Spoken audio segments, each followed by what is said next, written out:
Hujan disertai angin kencang melanda wilayah Bekasi dan sekitarnya pada Kamis tanggal 9 Februari tahun 2023. Imbasnya, sejumlah pohon dilaporkan tumbang di Kabupaten Bekasi. Seperti yang terjadi di Blok N8, Perumahan Alamanda Regency, Desa Karangsatria, Kecamatan Tambun Utara. Sebuah pohon angsana tua tumbang menimpa rumah warga di lokasi tersebut. Pemilik rumah, Ismail menjelaskan awalnya terjadi hujan deras disertai angin kencang di sekitar rumahnya pada pukul 11.30 waktu Indonesia Barat. Tak lama kemudian, ia mendengar suara benturan keras dari samping kanan rumahnya. Bahkan akibat insiden itu, rumah yang ditempatinya sempat bergetar. Ketika ia mengecek keluar rumah, pohon angsana yang diperkirakan berumur belasan tahun itu, telah menimpa bagian garasi. Ismail mengatakan pohon tersebut telah tumbuh liar sejak pertama kali ia menempati rumah miliknya. Pohon itu juga tak ditawat lantaran tumbuh di lahan kosong. 12 hujan deras, anginnya kenceng. Terus saya posisinya ada di dalam rumah, di dapur.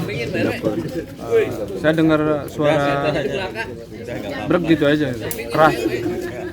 Pas saya keluar rumah, udah kejadian posisi.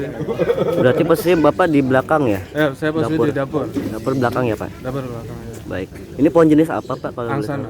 Angsana. Udah berapa lama, Pak, ini pohonnya? Kalau bisa diprediksi begitu?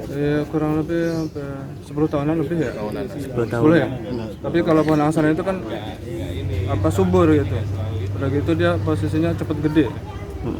Ya udah. Waktu itu di dalam rumah ada siapa aja, Pak? Saya posisi sendiri di rumah.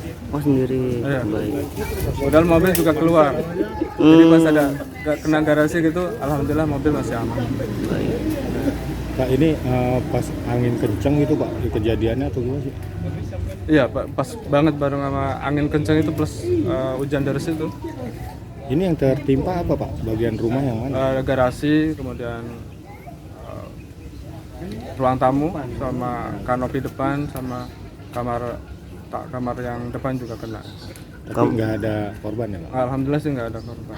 Kalau kerugian Pak kira-kira Pak? Estimasi berapa, Pak? Estimasi ya 50 sampai 60. Baik. Sudah menghubungi pihak BPBD atau bagaimana, Pak? Ya, alhamdulillah tadi langsung kontak BPBD terus damkar gitu kan. Alhamdulillah terus tadi pihak dari desa langsung respon ke rumah. Tinggal nunggu Eksekusi ya? iya, eksekusi.